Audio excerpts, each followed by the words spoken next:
안녕하세요. 픽스호입니다. 부모님이 방금 들은 이야기를 잊어버리고 같은 질문을 계속 반복하시나요?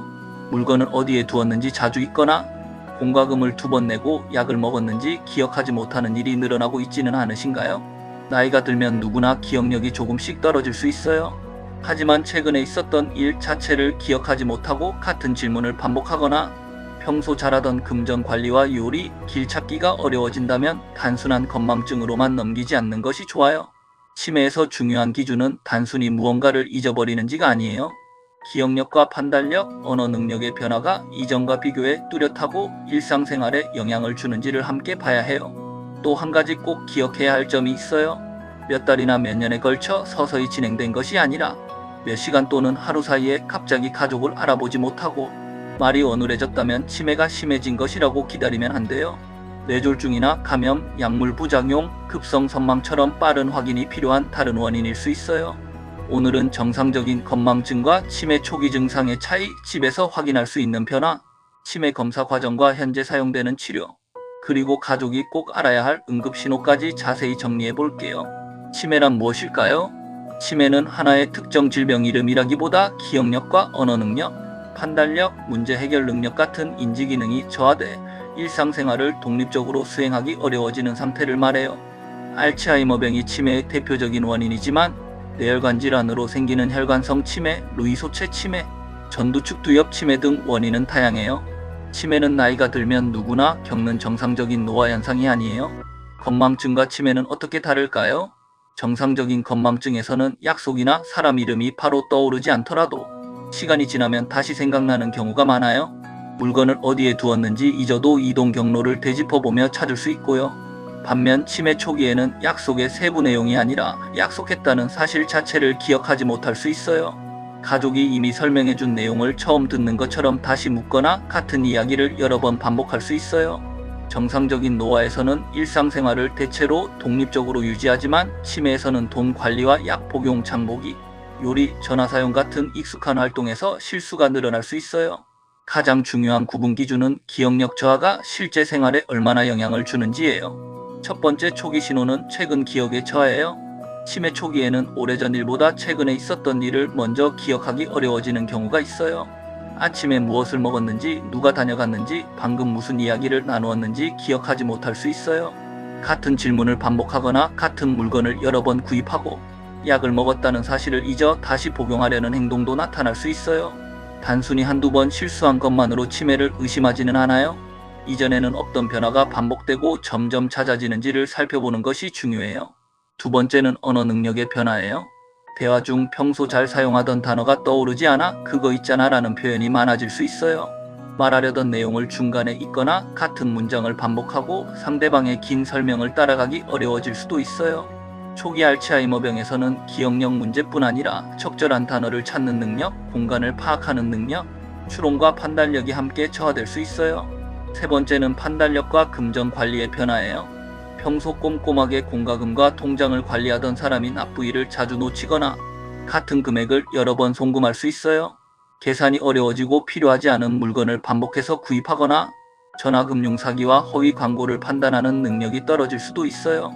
약 복용 시간을 혼동하거나 가스레인지와 전기 제품을 끄지 않는 일이 늘어나는 것도 중요한 변화예요. 가족은 실수를 비난하기보다 언제부터 어떤 문제가 반복되기 시작했는지를 기록해 두는 것이 좋아요. 네 번째는 시간과 공간 인식의 변화예요. 오늘 날짜와 요일을 자주 혼동하거나 현재 계절을 제대로 파악하지 못할 수 있어요. 오랫동안 다니던 시장이나 동네에서도 집으로 돌아오는 길을 찾지 못하고 헤매는 일이 나타날 수 있고요.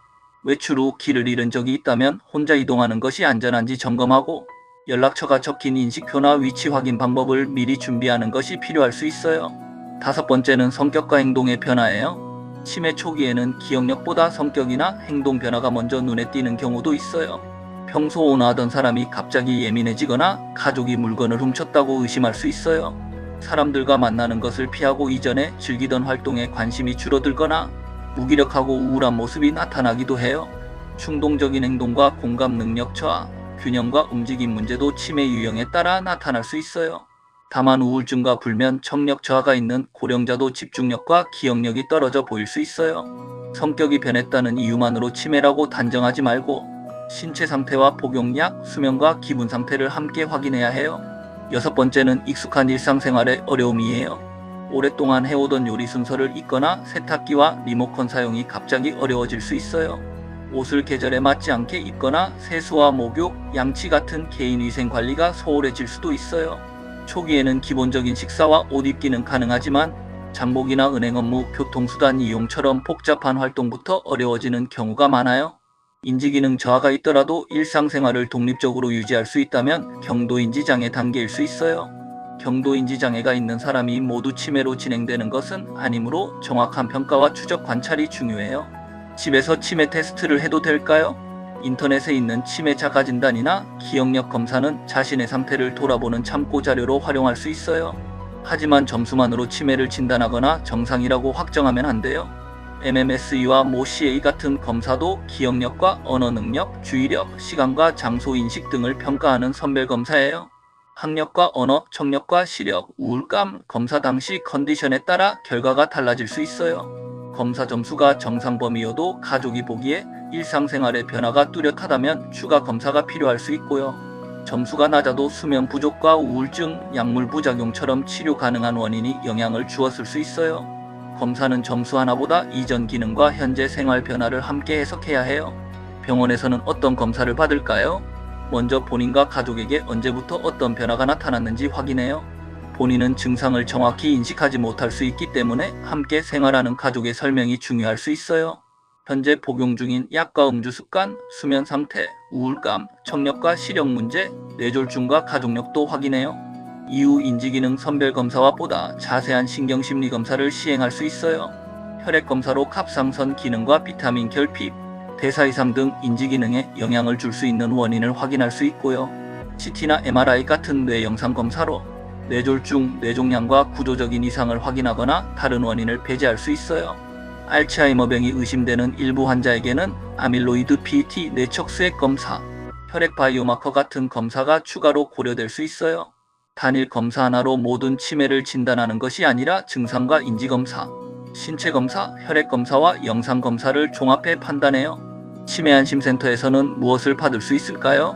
기억력 저하가 걱정되지만 어느 병원에 가야 할지 막막하다면 거주 지역의 치매 안심센터에 문의할 수 있어요. 치매 안심센터에서는 인지선별검사와 상담을 제공하고 검사 결과에 따라 진단검사나 의료기관 평가로 연계할 수 있어요. 단순히 물건을 잊는다는 이유만으로 치매라고 단정하지 않지만 증상이 반복돼 생활이 힘들다면 조기검진을 받아보는 것이 좋아요. 치매는 치료할 수 있을까요? 치매 치료는 원인과 유형, 진행 단계에 따라 달라져요. 현재 모든 치매를 완전히 회복시키는 하나의 치료법이 있는 것은 아니지만 일부 치료는 인지 증상과 행동 증상을 조절하거나 특정 초기 알츠하이머병의 진행을 늦추는 데 사용될 수 있어요. 알츠하이머병의 인지 증상에는 도네 페질과 리바스티그민, 갈란타민 같은 아세틸콜린 분해 요소 억제제가 사용될 수 있어요. 중등도 이상의 단계에서는 메만틴이 고려되기도 해요. 이런 약은 손상된 뇌를 원래 상태로 되돌리는 약은 아니며 일부 환자에서 인지기능과 일상생활 증상을 일정 기간 관리하는 목적으로 사용해요. 소화불량과 식욕저하, 어지러움, 섬액 등 부작용 가능성이 있으므로 의료진의 처방과 관찰이 필요해요. 새로운 알츠하이머 치료제는 누구에게 사용할까요? 최근에는 뇌에 쌓이는 아밀로이드를 표적으로 하는 레카네맙과 도나네맙 같은 치료제가 일부 국가에서 초기 알츠하이머병 치료에 승인됐어요. 이 약들은 모든 치매 환자에게 사용하는 약이 아니에요.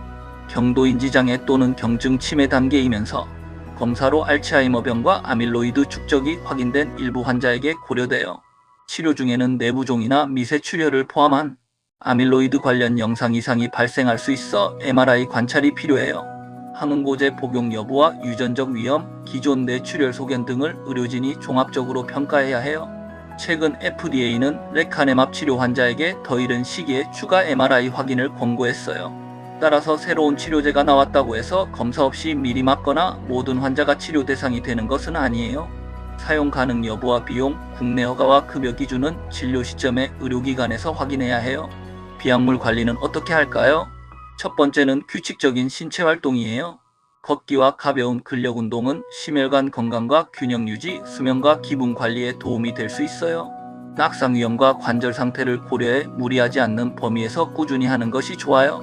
두 번째는 일상적인 두뇌 활동이에요. 독서와 퍼즐, 그림 그리기, 익숙한 음악 듣기와 같은 활동은 즐거움과 참여를 높이는 데 도움이 될 수 있어요. 다만 퍼즐 하나가 치매를 치료하거나 잃어버린 기억을 회복시키는 것은 아니에요. 본인이 좋아하고 성공할 수 있는 난이도로 진행해 좌절감을 줄이는 것이 중요해요. 세 번째는 사회적 교류예요.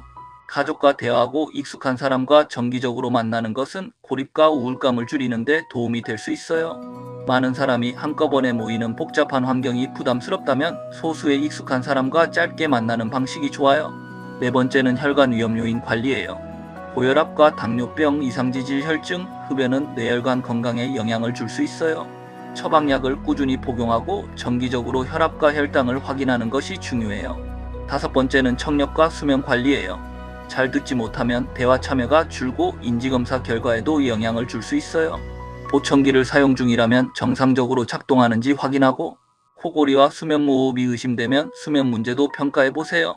인지건강은 신체활동과 혈관질환, 수면, 감각기능, 기분상태 등 여러 요인의 영향을 받을 수 있어요. 가족은 어떻게 대화해야 할까요? 같은 질문을 반복한다고 방금 말했잖아요 라고 화를 내면 당사자는 더 불안하고 위축될 수 있어요. 짧고 단순한 문장으로 천천히 다시 설명하고 여러 가지 선택지를 한 번에 제시하기보다 두 가지 정도로 줄여주는 것이 좋아요. 일정을 큰 글씨로 적어 눈에 잘 보이는 곳에 붙이고 약은 요일별 약통이나 보호자 확인을 통해 관리해주세요. 가스레인지와 운전, 금융거래처럼 안전과 연결된 문제는 감정적으로 설득하기보다 실제 위험을 평가해 단계적으로 도움을 늘리는 것이 좋아요. 초기에는 본인의 의사를 충분히 반영해 치료와 돌봄, 재산과 운전 문제를 미리 논의하는 것도 중요해요. 갑자기 혼란스러워지면 치매일까요? 치매 증상은 일반적으로 서서히 진행돼요. 반면 몇 시간이나 며칠 사이에 갑자기 정신이 혼란스러워지고 주의력이 떨어지거나 말과 행동이 평소와 크게 달라진다면 급성 선망일 수 있어요. 선망은 감염과 탈수, 약물 부작용, 수술과 심각한 신체 질환 등으로 발생할 수 있어 빠른 원인 확인이 필요해요. 특히 한쪽 얼굴이나 팔다리에 힘이 빠지고 말이 어눌해지거나 갑자기 걷지 못하고 심한 두통과 균형장애가 나타난다면 뇌졸중 가능성을 고려해야 해요. 이때는 집에서 치매 테스트를 하거나 상태가 좋아질 때까지 기다리지 말고 증상이 시작된 시간을 확인한 뒤 119에 도움을 요청하세요. 이런 변화가 있다면 검사를 받아보세요. 최근 일을 계속 잊고 같은 질문을 반복하는 경우에요. 익숙한 길에서 헤매거나 날짜와 장소를 자주 혼동하는 경우에도 확인이 필요해요. 돈과 약, 요리, 전기제품 관리에서 이전에 없던 실수가 반복되는 경우도 마찬가지예요.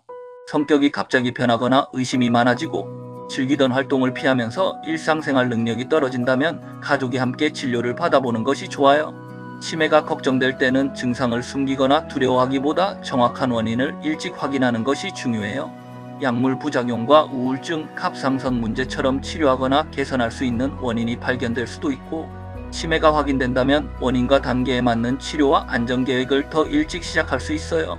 정리해볼게요. 치매는 나이가 들면 누구에게나 생기는 정상적인 노화가 아니에요. 단순한 건망증에서는 잊었던 내용을 나중에 다시 떠올리는 경우가 많지만 치매 초기에는 최근 일 자체를 기억하지 못해 같은 질문을 반복할 수 있어요. 언어와 판단력, 날짜와 장소 인식이 떨어지고 돈 관리와 약 복용, 요리와 길 찾기 같은 익숙한 일상생활이 어려워질 수 있어요. 인터넷 치매 테스트나 인지검사 점수 하나만으로 진단할 수는 없어요. 본인과 가족의 설명, 인지기능 검사, 혈액검사와 뇌영상검사 등을 종합해 정확한 원인을 확인해야 해요. 치료는 치매의 유형과 단계에 따라 인지 증상을 조절하는 약물과 생활안전관리, 일부 초기 알츠하이머병 환자에게 고려되는 질병조절 치료 등을 선택할 수 있어요. 그리고 몇 시간이나 하루 사이에 갑자기 가족을 알아보지 못하거나 말이 어눌해지고 한쪽 팔다리에 힘이 빠진다면 치매로 단정하고 기다리지 마세요. 뇌졸중이나 급성 선망처럼 빠른 치료가 필요한 상태일 수 있어요. 오늘 영상이 도움이 되셨다면 다음 건강 콘텐츠도 기대해주세요. 더 많은 건강식단 정보는 초록창에서 픽스호 검색해보세요. 건강이 최고다. 지금까지 픽스호였습니다.